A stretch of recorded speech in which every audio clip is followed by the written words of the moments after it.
Assalomu alaykum, salomatsizlarmi?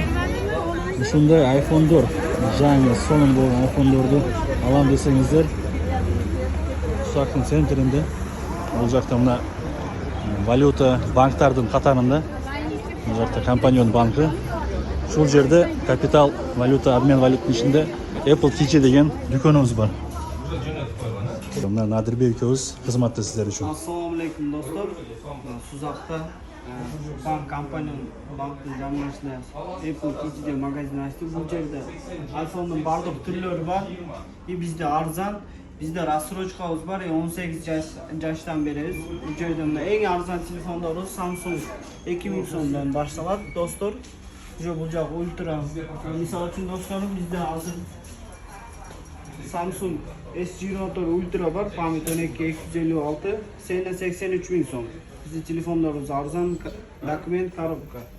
Kelib do'stlar, bu yerdan arzon bahada ko'rishib olib ketsangiz bo'ladi. Arzonlashib beraversangiz. Eng arzon tovarlarimiz bizda. Kelib bu magazinga kelsangiz bo'ladi. Rassrochka qancha yoshdan boshlanadi? 18 yoshdan. 18 yoshdan. Gelib, sırası yarım saatte bitirib beramiz. Tushirib berasizlarmi telefonlarni? Bo'ldi. Do'stlar, kelaverasizlar. iPhone, Samsung, Redmi, Poco arzondagi bor. Qimmat desangiz qimmatlardagi bor.